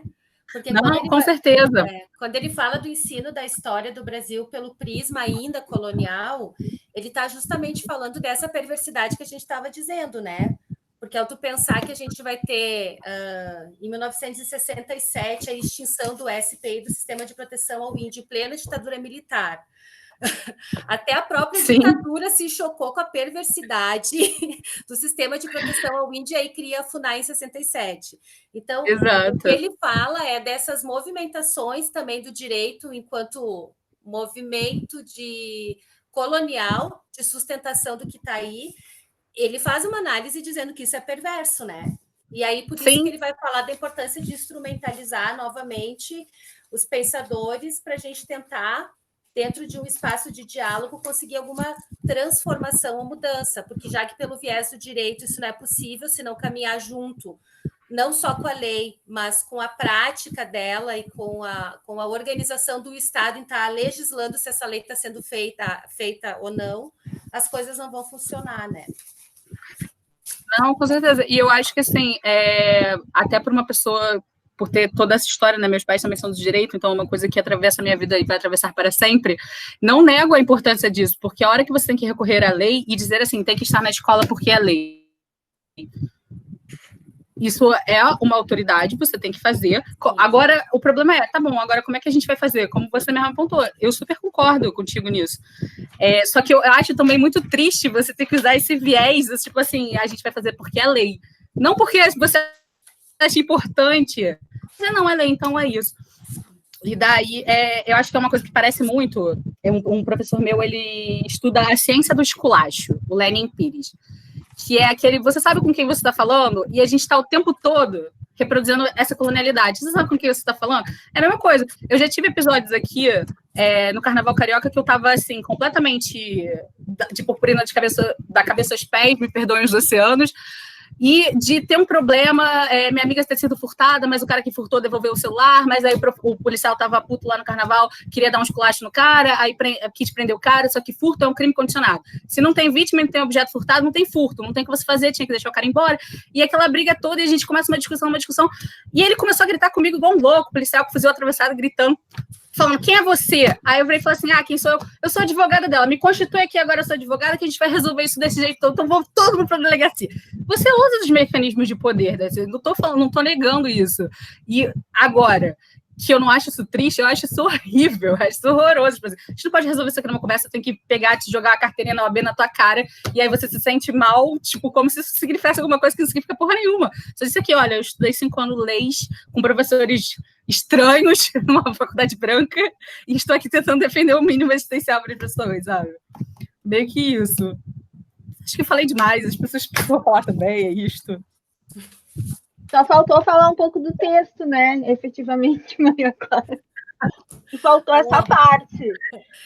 Às vezes eu acho assim que rola uma sensação, assim, não só nesse semestre do grupo, mas já aconteceu anteriormente, que rola uma negativa do tipo assim, não gostei desse texto por algum motivo e eu não vou falar sobre ele. E a ideia justamente não é essa, né, gente? É trazer os problemas quando eles existem e comentar o que for para ser comentado, né? Mas acho que faltou comentar o texto efetivamente. Dessa vez foi um encaminhamento que não foi encaminhado, né? Mas eu acho que é isso, o texto faz esse atravessamento com o direito e com o ensino da história, né? Mas, por exemplo, o que que a Clara comentou agora, a Maria Clara comentou agora, do tipo assim, a gente tem que fazer esse para além da lei. É justamente o que o autor falou, isso. Não foi lido o texto, né? É isso que ele está falando o tempo todo, até porque ele é membro, né, de uma comissão de educação que vai verificar também essas políticas indígenas na escola e justamente, né, isso não é cumprido, né, não basta ver uma lei, né, é isso que ele critica o tempo todo, que não basta ver uma lei, e aí a bibliografia dele, na verdade, é toda composta, eu acho que de coisas de lei praticamente, né, e dados, mas é isso, e também tem uma volta às nossas primeiras leituras lá, né, porque ele vai voltar lá na colonialidade, ele vai voltar lá no Quijano, né, para apontar como esse problema não é um problema exatamente novo, né? Isso é um problema que daí tu trouxe isso muito bem, isso é um problema de quando o Ocidente nos atravessa, né? Esse é um problema que vem se complexificando e e ganhando outras caras, né? Como ele vai falando ali, que o século XX foi o século mais violento, né? Isso é bizarro, né? Que a criação do SPI e depois a extinção do SPI, a criação da FUNAI, ou seja, mudam os nomes, mudam as siglas, a exploração, a expropriação, tudo continua com outra Tudo máscara, igual. né? Sim. O problema é realmente, né? É ver como a colonialidade ela vai mudando também de cara, né? Ela vai mudando isso que ele fala, né? Que é um elemento constitutivo do padrão mundial capitalista, e o capitalismo ele vai tendo outras necessidades de exploração, e parece que as leis elas vão se amenizando e se moldando a esses problemas sem uma. Porque assim, o que ele coloca lá? Que né, existem comissões, existem movimentos sociais, existe a pressão civil, né, existe a iniciativa da sociedade para essas coisas, mas uma coisa central que ele coloca e que eu concordo é que sim, é necessário uma mudança substancial na sociedade, e é isso que a gente tá falando, né? E isso só vai acontecer quando pessoas indígenas estiverem em lugares de articulação de poder. Daí a gente. E é por isso, né, que a gente tem esses problemas, né? Porque esse lugar de até a pessoa chegar na casinha do lugar de articulação de poder uma série de atravessamentos, né? Uma série de atravessamentos que às vezes vão gerar morte, inclusive, né? E ele coloca, né, vários pontos, né, para pensar a diferença entre indigenista e indianista, né? E evidentemente ele é um indigenista, ele não é um indianista, né? Ele é essa pessoa que pensa políticas que pensa a existência indígena, enfim. E acho que isso a Natália falou, né? Esse texto ele vai para várias outras coisas e acho que indiretamente vai também assim para a gente pensar sobre esse lugar, né, do discurso desse autor, do lugar de fala, né? De novo, quer dizer, não existe essa impossibilidade de um homem branco falar sobre, né, a vivência indígena, não é essa a questão. Mas talvez também o texto provoca a gente a pensar que faz parte de nós, enquanto sociedade civil, também estar fiscalizando dentro dos espaços educacionais justamente. a forma como está sendo, né, desenvolvida ou aplicada essa lei, que é uma obrigação ética e moral da profissão que a gente escolhe dentro do campo educacional, seja superior, Exatamente. fundamental. Me parece que é isso, porque ele apresenta todas as leis e ele vai dissecar elas de forma crítica, né? Inclusive trazendo os dados, que daí ele comprova a perversidade do direito, que também isso não é uma novidade para ninguém. Tanto o direito quanto a história são ciências que servem a produtos, né, de matrizes coloniais. Por isso eles foram criados, né? Esse era o interesse, né? Esses sim leram Voltaire de novo e de novo. Esses sim ficaram só lendo ali. Sim, esses total. Mas achei interessante, porque eu não tinha visto, desculpa, eu só tinha lido lá na minha graduação, porque quando eu fiz, enfim, escrevi o meu texto de conclusão de curso, que eu trabalhei justamente com os caigangues sem terras aqui no Rio Grande do Sul. Então, eu me debrucei bastante sobre essa legislação indigenista. E é algo assim que eu não tinha lido em nenhum texto nos últimos anos, e encontrei aqui e achei bem interessante como ele faz essa relação, principalmente desse sistema de proteção ao índio da FUNAI, que é o que tu falou, né, Natália? Muda as nomenclaturas, mas a prática perversa ela continua sendo a mesma. Sim. Ele traz também algumas informações sobre a Comissão da Verdade, né, que são bem interessantes, porque essas comissões, enfim, todo esse mecanismo, né, jurídico, todo esse mecanismo que precisa funcionar, mas que às vezes produz até relatórios, né? E aí esse a gente é o problema. entende, Maria, exatamente o que tu sente como advogada, porque, quer dizer, tudo isso acontece, tu documenta, isso é fato, tu pode comprovar dentro da legislação, e aí? E aí? Abre a gaveta, Guarda Exato. e toca Por a isso que ficha. a minha esperança era o Wesley ter vindo, justamente para explorar o texto dessa forma, porque certas coisas ali mexem comigo, justamente pelos meus atravessamentos e esse atravessamento jurídico, que me impossibilitaram um trabalho melhor. Tanto que eu abri pedindo já desculpa, gente, vou pedir desculpa logo, porque eu acho que eu vou falar outras coisas. E é isso. Mas sim, achei a pontuação de vocês assim, e concordo, também acho. Eu só acho que, e com o que você falou, Aline, sobre o lugar de fala, com certeza. Porque acho que é essa sensação. Senão, não estaria estudando filosofia política africana se eu achasse que eu não posso produzir sobre isso, sabe? Só que hoje em dia, essas questões de bibliografia são coisas que me incomodam ao ponto de eu realmente falar assim, gente, peraí. E eu super entendo mesmo. Até porque 5 anos atrás, não é 2020, né? Esse texto, na verdade, acho que é 2019. Agora eu vou te perguntar, tirando o Habermas, quem é europeu ali? Boaventura de Sousa Santos. Português, né? Tá, os dois. Não, mas acho que tem mais uma que eu não lembro o nome, é uma mulher. Que agora também não vou lembrar o nome. A Catherine Walsh é do grupo de colonialidade. Né? Também é importante saber fundadora. esses autores, essas autoras, né? Acho que uma coisa assim que eu converso muito com a Natália, assim, quando a gente está selecionando os textos, que não passa pela nossa cabeça selecionar só textos para agradar, não é essa a função, né, do grupo. Nenhuma vez que a gente fez um seminário, um grupo, não foi assim.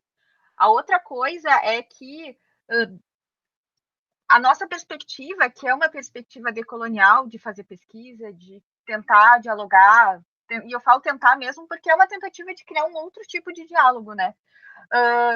Talvez dê a impressão, algumas vezes, de que a gente acha que não tem mais que ler nada que não seja da América Latina ou da América, enfim,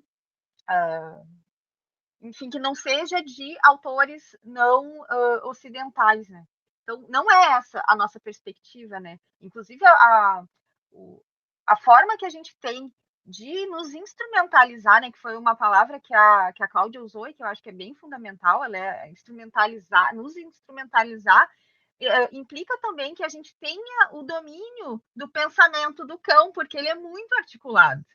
A gente precisa entender como o cão funciona para ir lá e dar uma rasteira nele. Se a gente só quer dar a rasteira, sem saber como dar essa rasteira, isso não vai funcionar. Quer dizer, se eu for para uma situação que eu, Aline, for falar dos elementos que eu problematizo, por exemplo, na minha pesquisa, que é do videogame, e eu não entender as bases do pensamento, né, da teoria que fundamenta tudo isso, eu estou indo lá só para dizer o que eu não gosto. E eu sou essa pessoa que eu falo do que eu não gosto, mas eu sei onde é que eu estou falando do que eu estou falando.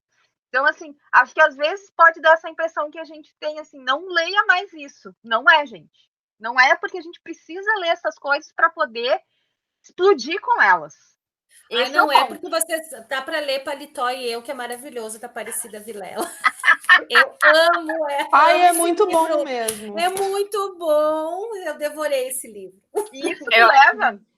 Isso me leva para 2 pontos, assim, um fundamental do texto encaminhado pela Cláudia e pelo Hernani, que eles assim passaram e não falaram sobre isso, que é o que ela aponta, então, de pensar como que essa literatura indígena é pensada. Então, quer dizer, isso não se aplica apenas à literatura indígena, né, produzida por pessoas indígenas, mas eu acho que qualquer literatura que é entendida como produzida por uma identidade não normativa. O que é a identidade não normativa? Que não é homem branco, né?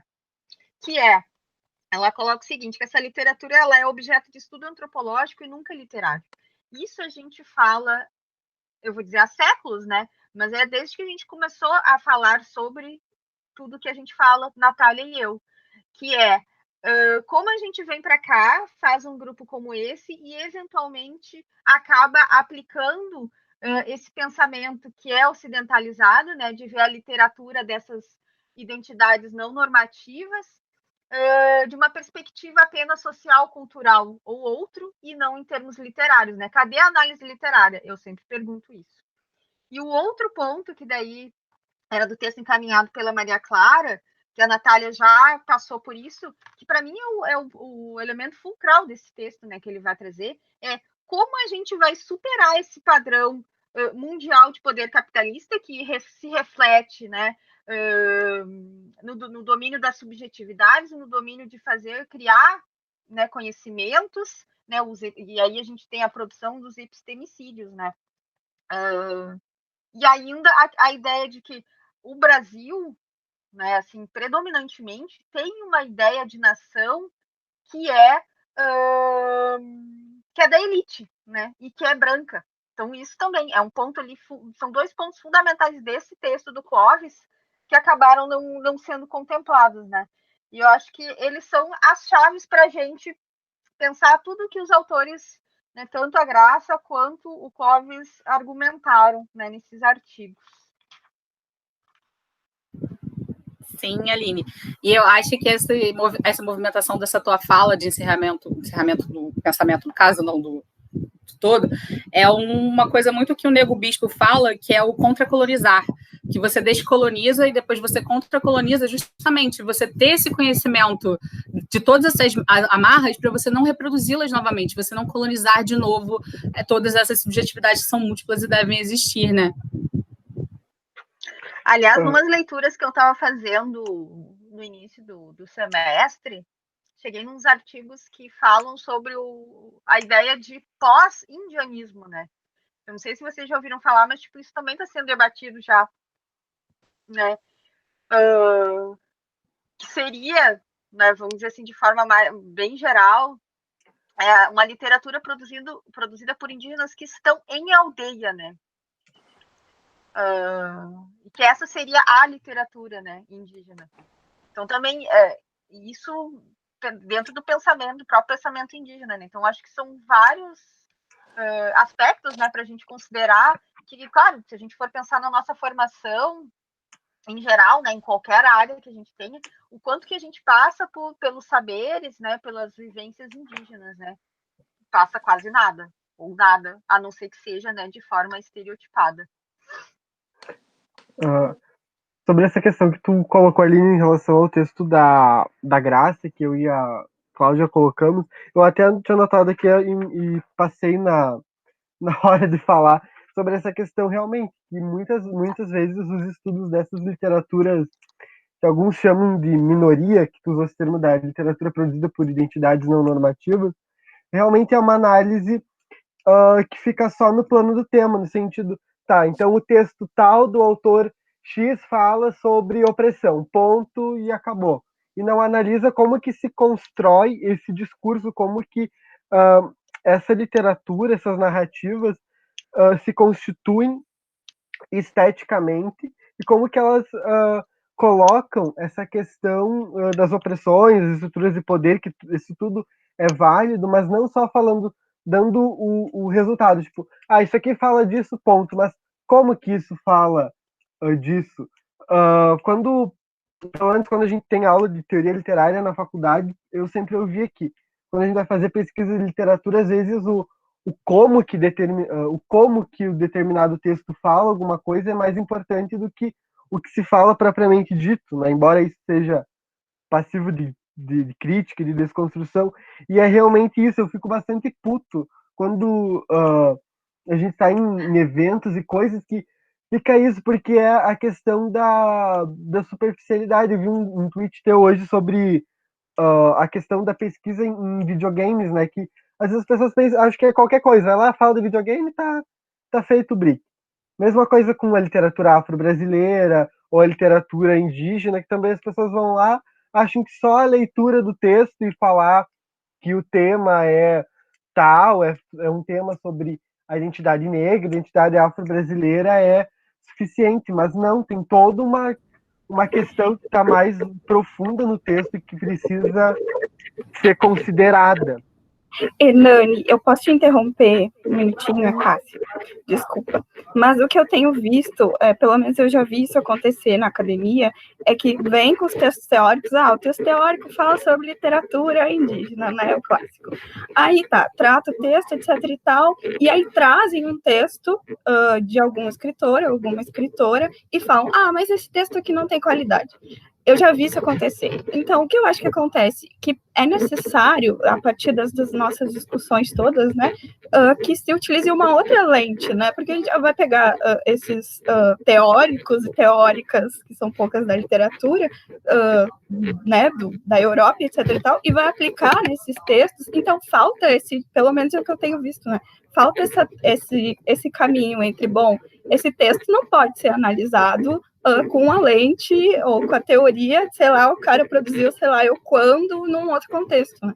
Então, pelo menos é o que eu vejo, existe esse distanciamento, assim, né, entre qual a lente que eu vou usar, que, bom, não pode ser essa que a gente tem usado todos esses anos e para esse tipo de literatura que tem sido produzido, né? Então, desculpa, eu só queria falar isso e acabei te interrompendo, mas é o que eu tenho visto, enfim.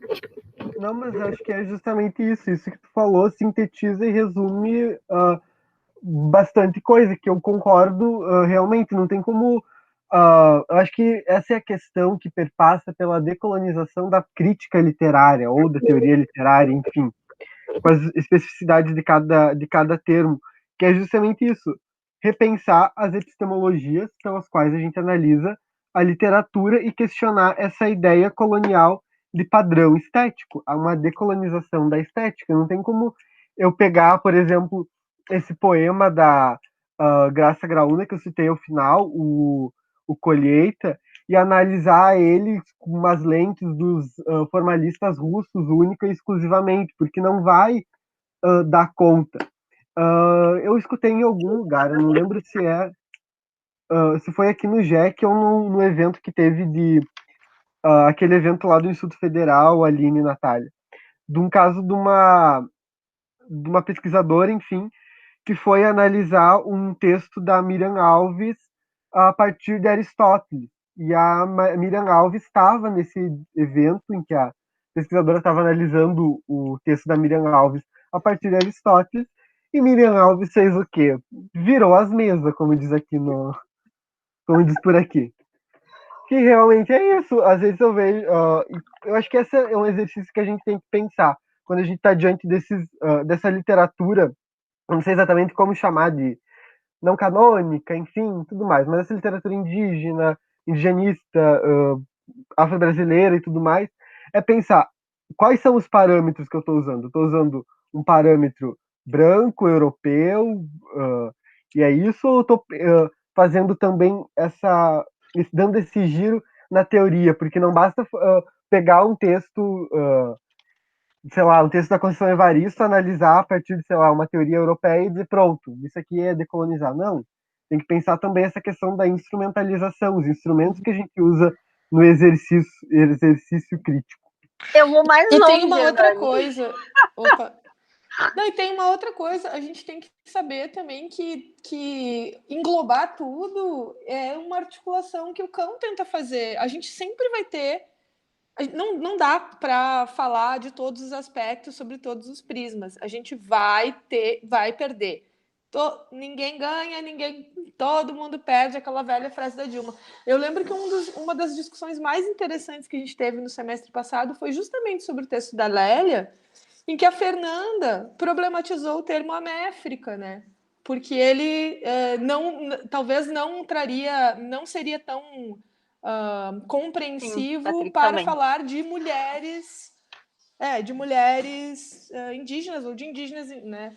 Então tudo pode ser atravessado, né? Tudo vai ter, todas as nossas escolhas elas vão ter um problema de perspectiva, claro. E isso é maravilhoso, na verdade. Uhum. Né? Isso é bom a gente saber disso, porque no momento que a gente não conseguir ver isso, aí a gente está bem fodido, votando no Bolsonaro, quase. Não, o meu ir mais além é por um outro caminho, na real. É do tipo assim, se a gente for bem ortodoxa, né, pensando no sentido de que se essas teorias, né, vamos dizer assim, as abordagens de análise tradicionais e canônicas da literatura, se elas são europeias, pensadas para aquela literatura em que aqueles teóricos tinham naquele momento, então ela não serve para livro nenhum no Brasil, ou para qualquer livro que não seja europeu, né? Efetivamente, eu acho que essa analogia ela é possível, né? Essa reflexão ela é possível. E quando a gente Eu não sei se vocês já leram um livrinho que é mais uma história, uma historinha, assim, do Todorov, que é o Literatura em Perigo. Que ele vai contar que existia uma certa pressão para eles produzirem o tipo de teoria que foi produzida, né, pelos formalistas russos, porque existia uma pressão estatal para que existisse uma ideia de padronização, né? Então, tipo, se o cara, em 2000 e pouco, vai lá e fala isso, por que nós vamos continuar aplicando a abordagem formalista para analisar? Também acho que, né? Aí acho que é uma dificuldade individual das pessoas, né? Que são formadas na literatura, na letras, e daí estão trabalhando com análise, né? De se desprender disso e de pensar. Então, assim, né, acho que a literatura em perigo ela nos mostra muito disso, né? Do tipo, a gente cristalizou, mitificou, né, o que é análise literária. Então, esse é um grande problema da letras como um todo. E eu vou indicar de novo, é europeu? É, mas eu acho que assim, ó, não dá para passar a vida sem ler esse texto, que é contra o método, gente. É o texto que vai cair a ficha do tipo assim, meu Deus, vivemos. Meu Deus, vejam, nem Deus é um delírio, para mim Deus não existe, né? Mas eu falo, meu Deus. Meu Deus. Então quer dizer que a ciência estabeleceu que método é assim, esses são os métodos que eu posso usar. Essas são os tipos de testes. Gente, não existiria nada se as pessoas não tivessem se tacado fogo, se contaminado de radiação.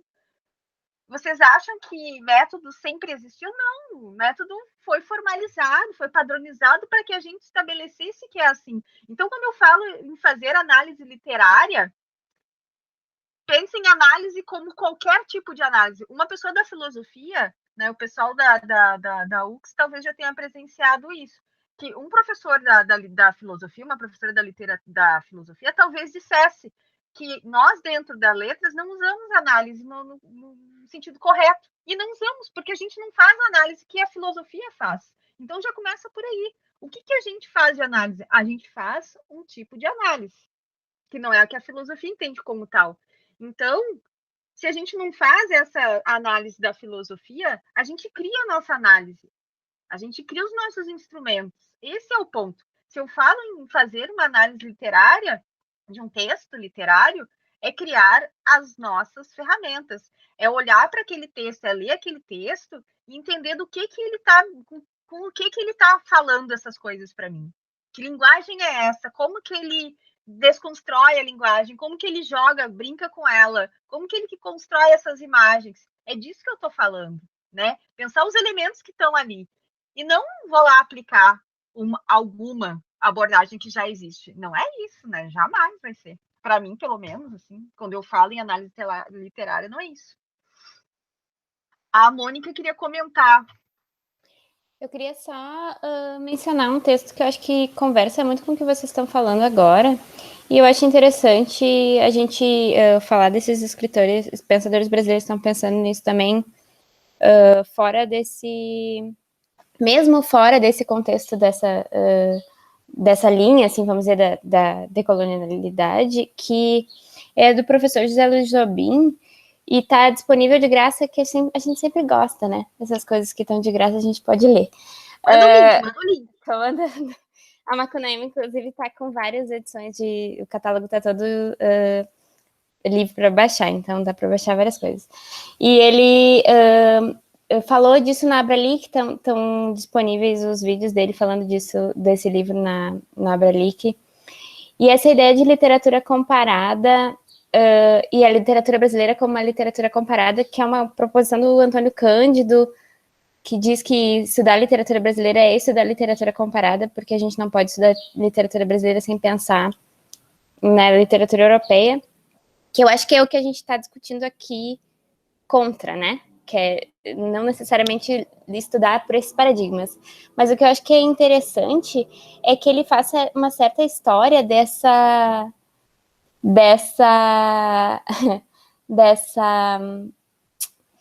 vamos dizer assim, transculturação da crítica, assim, que a gente traz a crítica para o Brasil e usa esses parâmetros que são necessariamente europeus e tem uma dificuldade de criar próprios parâmetros, assim, né?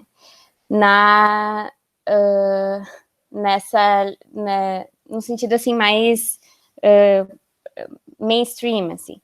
Então, e ele faz essa crítica que eu acho interessante, assim, para pensar nos termos da literatura comparada mesmo, como disciplina, enfim, é uma coisa bem tradicional nesse ponto, mas acho bacana de pensar que essas coisas estão passando por outros lugares também, né? Que essas discussões estão, de certo modo, vazando para outros grupinhos estão falando essas coisas também em outros termos, sabe? E eu acho que isso é interessante da gente pensar como isso está enfim, espalhando. E outra coisa que eu fico com uma dúvida, e é uma dúvida mesmo, uma pergunta que, por favor, me respondam, que eu não sei se vai dar. Mas, que é o problema, assim, ó, até que ponto a gente vai poder ser decolonial, sabe? Até que ponto a gente vai conseguir? Porque é preciso viver, assim, sabe? E aí eu acho que esse texto do Clóvis é um pouco isso, assim. Olha que deu para fazer isso aqui. É ruim, mas estamos vivendo, assim, sabe? E eu entendo a necessidade da crítica, sabe? Mas às vezes eu acho que me cria um pouco mais de ansiedade pensar que nós nunca vamos ser efetivamente descolonizados, assim, sabe? Enfim, e será que é possível? O Patrick quer falar, posso falar uma coisa antes só? Eu não quero ouvir a resposta. Não, é que assim, claro, né? Eu penso muito no que a Tatiana Nascimento fala com relação ao racismo, né? Que ela acha que o racismo não vai acabar, que isso é um delírio, né? E que não tem como pessoas brancas não serem racistas. Ser antirracista e ser racista são coisas que acontecem juntas, assim, porque a gente está numa estrutura, a gente é beneficiado, se privilégio branco é racismo, logo nós todos brancos aqui somos também racistas e a gente tem que pensar em como essa prática vai ser diária, né? Essa prática do antirracismo vai ser uma prática diária, reparativa, autolimpante também, mas assim, autodesconstrutiva, né? E realmente estar num lugar de ansiedade, de desconforto, porque o nosso lugar de desconforto é muito melhor do que o lugar de desconforto da pessoa que está sofrendo o racismo, que está sofrendo muito mais com os mecanismos da colonialidade, né? Porque, assim, ainda acho que a gente que aqui estamos aqui com acesso, né, numa posição privilegiada de acesso e tal, não importa o background que a gente veio, se a gente veio de pobreza, se a gente não teve dinheiro ou não tem agora, não tem bens, tá todo mundo aqui num contexto de universidade, tá todo mundo aqui, né, com o seu computador. Então existe, né, uma série de benefícios, né, de privilégios que nos trouxe aqui e que não trouxe outras pessoas, né? Então, assim, enquanto o nosso lugar de incômodo for esse, eu acho que a gente precisa continuar fazendo esforços para fazer esse movimento para que outras pessoas consigam chegar aqui, né? E isso não é um pensamento salvacionista, não, óbvio que não. Isso é tentar imaginar medidas reparativas, tentar imaginar alguma posição de responsabilidade também social, cultural e todas essas coisas, né? Então, Mônica, a resposta é o sofrimento e a expiação, até que a gente tenha enfim, até que a gente tenha uma sociedade menos injusta, cada vez menos injusta. E é muito triste pensar que a gente tenha que lutar com forças tão horríveis e tão nefastas que estão aí, né? Agora, nesse contexto eleitoral, elas ficam mais na nossa cara, né? As políticas de destruição, os discursos de destruição coloniais, eles se evidenciam mais, né? Nesse período. Mas é isso, né? Isso que a gente vem lendo durante todo o ano aí, praticamente, né? Há lugares que... Há posições que a gente ocupa em que essas tensões nos afetam mais ou menos, né? Dependendo dessas intersecções que nos atravessam, né? Então, assim, considerando todo o privilégio que a gente tem, eu acho que é importante continuar pensando nessas questões, né? E pensando que a gente pode, sim, dar mais um passo para ser um pouquinho mais descolonizado, um pouquinho mais decolonial, porque tem gente que está sofrendo muito mais, né, com essas questões. Patrick, quer falar? Tenho que ligar. Eu também, ela falou isso, né, de não saber quanto que a gente pode ser decolonial, e aí, né, tipo, no mesmo momento eu fiquei pensando, nossa, quanto mais a gente puder, melhor, né, mas não é uma coisa tão simples, né, e eu vejo muito que nem por esses textos que a gente leu hoje, que a gente está debatendo hoje, eles falam sobre uma lei, né, principalmente essa lei de falar sobre a questão histórica, sobre a questão indígena dentro das escolas, e é uma lei de 2008, né? E se você for parar para pensar em termos da Constituição de 1988, é a partir dali que os povos indígenas começam a ser reconhecidos, né? Dentro do nosso estado, assim, com direitos garantidos, entre outras coisas, e aí tudo que vem antes disso, né, era tudo uma questão de descuido, enfim, não importava, né. Então, é muito louco pensar que, para além desses 528 anos de colonização, a gente tem que ainda debater uma lei como essa, né, que foi estabelecida em 2008, que ela não funciona, basicamente, né, ela fica nessa base de fazer por obrigação e não porque é importante, porque é interessante, porque a gente precisa fazer com que as pessoas que estão na sala de aula entendam todas essas questões para que a gente consiga, né, ser uma sociedade diferente, porque senão não vai adiantar a gente simplesmente colocar ali essas questões dentro dessa sociedade que não está nem questionando o que é o marco temporal, né? Que agora, por exemplo, você dizer que os povos indígenas só são donos da terra a partir da Constituição de 88. É ridículo isso, né? Então, a gente precisa assumir esse papel de decolonizar por conta disso, né? Porque a gente não pode simplesmente entregar essas terras para as pessoas que só vão consumir ela e vão, né, engolir tudo, e que não está pensando nessa questão, né? E ao mesmo tempo também os povos indígenas não querem tomar tudo, né? Nem existe esse conceito de posse, sabe, de propriedade privada. É justamente essa questão de você não conseguir imaginar outra alternativa além da propriedade privada, né?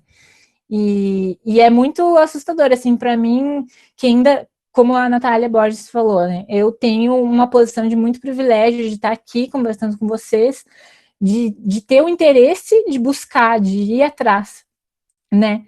Mas, ao mesmo tempo, eu tenho uma sensação, que eu até falei, assim, o marco temporal ser aprovado é o mesmo medo que eu tenho de quando o Bolsonaro estava na eleição, assim, era o meu medo dele ser eleito.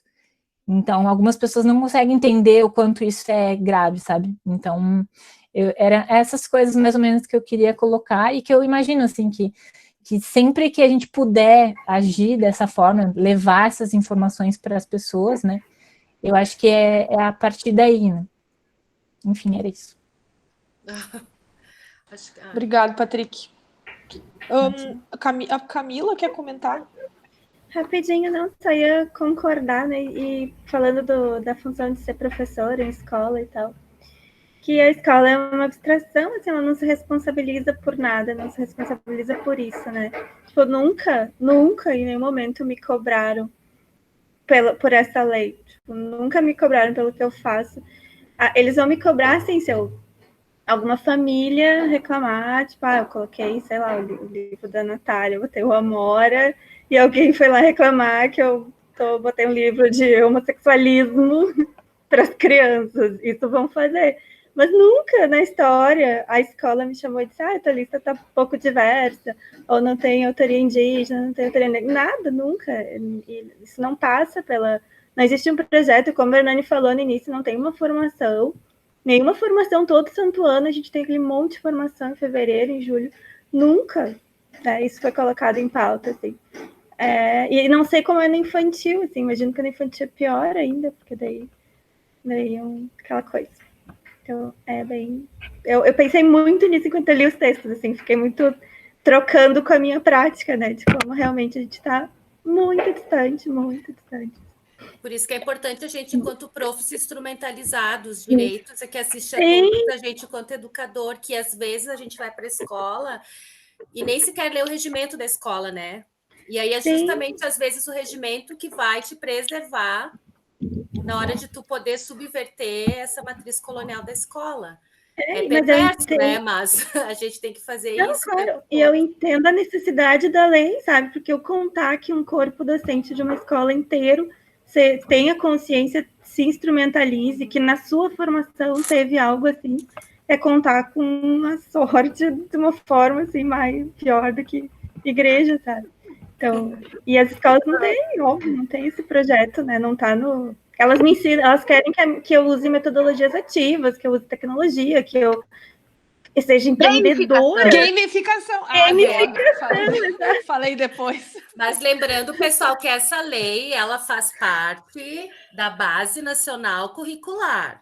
Ela não é uma questão da escola. Cabe aos municípios adequar dentro dos seus currículos de acordo com as suas histórias. A escola, né, também não. A escola então, não presta contas para ninguém, né? Exatamente. E nós, professores, temos a obrigação de conhecer a Base Curricular Nacional de cabo a rabo para poder sair cobrando dessas pessoas que elas façam o seu trabalho, porque se não estão fazendo, alguém tem que cobrar delas que faça, né? E isso Camila... que o Patrick falou, fiquei pensando, desculpa, Hernani, enquanto tu falava, Patrick, que tu disse que a propriedade privada é algo que a gente não consegue hoje imaginar a inexistência dela, né? E aí fico me perguntando, então, a gente volta para aquele debate complexo da legislação, porque quando a legislação vem, a partir de 88 mais forte, sem emitir aqui juízo de valor, ela vem para demarcar um espaço que o indígena, teoricamente, já está, né? E que queria... E que os latifúndios querem a todo momento tirar. Mas se a gente não pode pensar mais esse universo Brasil como uma ausência de propriedade privada, aí o direito começa a ocupar um outro espaço nesse debate, que é de importância de resguardar essa demarcação, né? Porque senão nem isso vai sobrar. Olha como é complexa essa discussão, né? Sim, e porque se for pensar, né, essa discussão do marco temporal, ela mexe com vários povos, né? Mas ainda é mínimo, porque a maioria das terras indígenas não estão nem em processo de homologação, de demarcação. Então, é realmente... Não, meus cachorros fazendo barulho. É realmente uma forma de você, assim... Eles estão entendendo que os povos querem de volta aí essa terra para preservar. Só que eles querem impedir antes que qualquer coisa aconteça. Inclusive, o julgamento do marco temporal era para hoje, né? Dia 28. E aí, pensando já que não iam ter voto suficiente, eles já estão articulando tudo para que sei lá que data que vai acontecer, né? Mas basicamente para eles terem mais força dentro disso, né?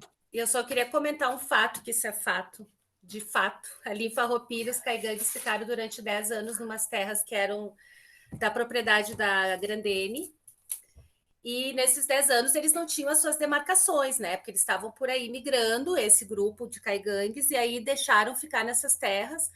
E aí, quando completasse 10 anos, configuraria o uso capião dessas terras, e esses indígenas, então, começariam a ocupar aquele espaço como território deles. E faltando um mês para fechar, então, os 10 anos, eles retiraram os indígenas de lá e colocaram eles ali no interior de Farroupilha sem acesso a nada, né? Sem saneamento básico, sem escola, sem absolutamente nada. E isso já faz mais de 10 anos que eles lá estão. Cruel, né? A situação ali dos caigangues a situação dos caigangues só se assim melhorou um pouquinho mais com a chegada do IFE, né? Para ver com a chegada do IFE Farroupilha. É verdade. Agora também está acontecendo uma coisa parecida com os caingangue em Canela, que é por conta da privatização da Flona, né? Que é a Floresta Nacional ali em Canela, e que passa pela mesma história, assim, eles ainda tiveram que enfrentar quase uma reintegração de posse no meio da pandemia,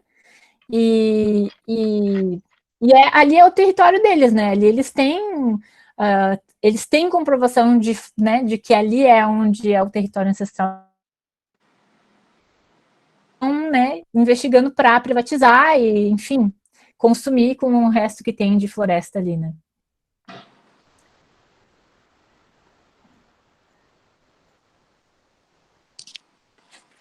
Pesou hoje, gente, o campo.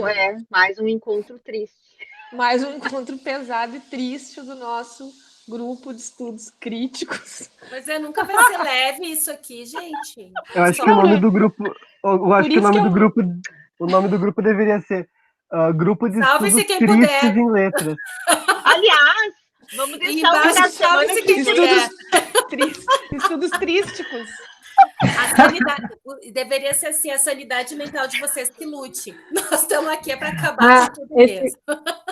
Muito bom essa aí da sanidade. Isso tudo responde à pergunta da Mônica, né? Sobre a gente não vive, a gente só triste. Ai, Mônica, gente, vamos fazer uma festinha no encontro que vem, assim, né? Vamos beber e comer durante o encontro. Mas tem vai ser ótimo. Não, cada um bebe o que quiser. Cada um bebe o que quiser. Cada um bebe o que quiser. Deixa a gente bem legal. É livre. Patrick pode tocar uma Pode ser álcool gel, Luísa. Álcool gel pode trazer.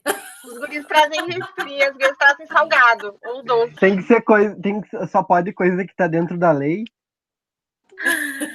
Não, a gente vai burlar ela que nem a legislação aqui. Vamos burlar. Durante a aula não pode beber álcool, a gente coloca um suquinho no copinho. Coloca numa garrafinha qualquer, ninguém sabe caneca. o que é. Não dá pra ver o que caneca, é. Vocês não sabem o que tem nesse copo. Por que vocês acham que as discussões vão ficando boas pro final? É que no final o álcool pega no sangue.